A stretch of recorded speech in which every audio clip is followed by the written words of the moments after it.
ನಡೆಯುತ್ತಿರುವ ಚುನಾವಣೆ ಬೆನ್ನಲ್ಲೇ ಚುನಾವಣಾ ಚಾಣಕ್ಯ ಮೈಸೂರಿನಿಂದಲೇ ಲೋಕಸಭೆ ಚುನಾವಣೆಗೆ ರಣಕಹಳೆ ಮೊಳಗಿಸಿದ್ದಾರೆ. ಭಾನುವಾರ ತಡರಾತ್ರಿ 2:30ಕ್ಕೆ ವಿಶೇಷ ವಿಮಾನದ ಮೂಲಕ ಮೈಸೂರಿನ ಮಂಡಕಳ್ಳಿ ವಿಮಾನ ನಿಲ್ದಾಣಕ್ಕೆ ಆಗಮಿಸಿದ ಅಮಿತ್ ಶಾಗೆ ಬಿಜೆಪಿ ರಾಜ್ಯಾಧ್ಯಕ್ಷ ಬಿವೈ ವಿಜಯೇಂದ್ರ ಸೇರಿದಂತೆ ಬಿಜೆಪಿ ನಾಯಕರು ಅದ್ದೂರಿ ಸ್ವಾಗತ ಕೋರಿದರು.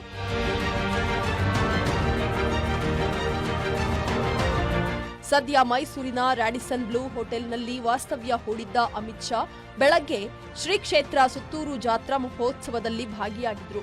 ಇದೇ ವೇಳೆ ಸುತ್ತೂರು ಶ್ರೀ ಕ್ಷೇತ್ರದಲ್ಲಿ ಪಾರ್ವತಮ್ಮ, ಶಾಮನೂರು ಶಿವಶಂಕರಪ್ಪ ಅತಿಥಿ ಗೃಹವನ್ನ ರಿಮೋಟ್ ಒತ್ತುವ ಮೂಲಕ ಉದ್ಘಾಟಿಸಿದರು. ಉದ್ಘಾಟನೆ ಬಳಿಕ ಮಾತನಾಡಿದ ಕೇಂದ್ರ ಸಚಿವ ಅಮಿತ್ ಶಾ ಸಮಾಜಕ್ಕೆ ಸುತ್ತೂರು ಶ್ರೀಮಠದ ಕೊಡುಗೆಯನ್ನು ಸ್ಮರಿಸಿದರು.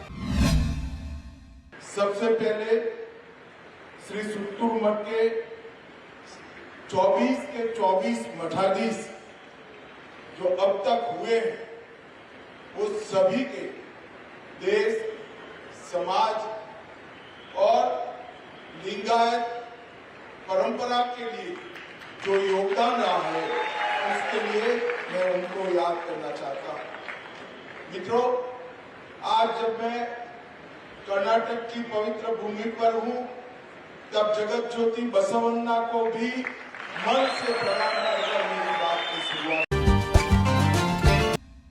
On this important occasion, we pray to God for His good health and success.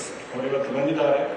ಇವತ್ತು ನಮ್ಮ ದೇಶದ ನೆಚ್ಚಿನ ಪ್ರಧಾನಮಂತ್ರಿಗಳಾದಂತಹ ನರೇಂದ್ರ ಮೋದಿ ಅವರು ತೆಗೆದುಕೊಳ್ಳುವಂತಹ ಎಲ್ಲ ಕಠಿಣತರವಾದ ದೇಶದ ಹಿತದೃಷ್ಟಿಯ ನಿರ್ಧಾರಗಳ ಹಿಂದೆ ಒಂದು ಬಲವಾದ ಶಕ್ತಿ ಇದೆ ಅಂತಂದ್ರೆ ನಮ್ಮ ಗೃಹ ಸಚಿವರು ಅಮಿತ್ ಶಾ ಅವರು.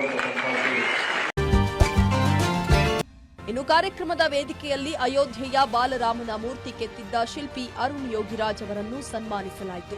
ಸುತ್ತೂರು ವೇದಿಕೆ ಕಾರ್ಯಕ್ರಮ ಮುಗಿಸಿದ ಬಳಿಕ ಅಮಿತ್ ಶಾ ಮೈಸೂರಿನ ಅಧಿದೇವತೆ ತಾಯಿ ಚಾಮುಂಡಿ ದೇವಿ ದರ್ಶನ ಪಡೆದರು. ಬಳಿಕ 5 ಜಿಲ್ಲೆಗಳ 120 ಪ್ರಮುಖರ ಜೊತೆ ಸಭೆ ನಡೆಸಿ ಗ್ರೌಂಡ್ ರಿಪೋರ್ಟ್ ಪಡೆದರು.